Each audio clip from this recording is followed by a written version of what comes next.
A Records, Marcelo Taz, Senti Rhymes.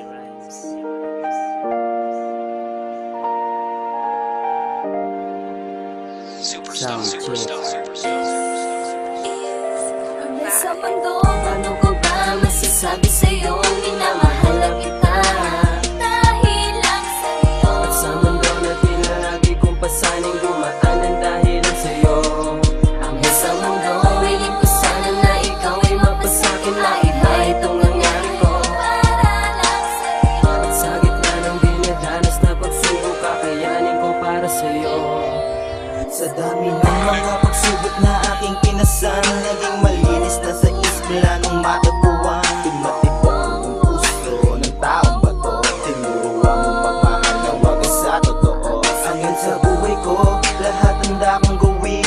At kung lalayo ka, ay parang di ko kakayanin. Aking buhay iaalay upang di ka mawalay. Bakit sa'yo ko lang nadama umibig ng tunay? Lalaban ka, aalagaan ka, itong sumpa ng pag-ibig di na maiiba. Sa'yo muling kumite, muling nagkadireksyon. Ang mundo, tanda mo tawi aking naibaon. Nung makilala ka, nagsilbi kang gabay. Inalis mo ang pumalit sa'kin na tamlay. Tumawag sa'king kamay, sabay tayong maglakad. Upang ang pangarap natin ay ating matupad. Sa mundo, paano ko ba masasabi sa'yo minamahal na kita?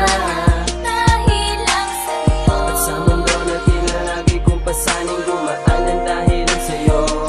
Ang sa mundo, willing ko sana na ikaw ay mapasakin na iba itong nangyari ko. Para lang sa'yo. At sa gitna ng dinadanas na pagsubok, kakayanin ko para sa'yo.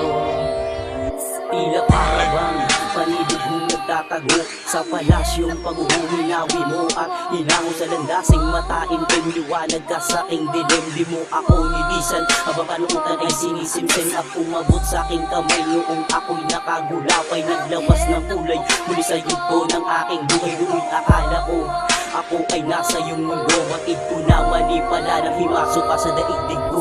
Buhat sa pagkalito, hinagpis ko'y nilagas mo. Inakay mo ko paangat mula sa aking pagkalumpo. Naparito ka upang lunasan luha kong karamdaman. Luha ko ay punas-punas abang akong iyong hagdan. Sagot ka ba sa aking hiling? Salamat sa iyong pagdating sa araw-araw pagtulog. Ang lupa na makapiling anghel sa lupang na ganyong tao upang iaral sa akin kung paano magmahal at kung paano mahalin. Sa mundo, paano ko ba masasabi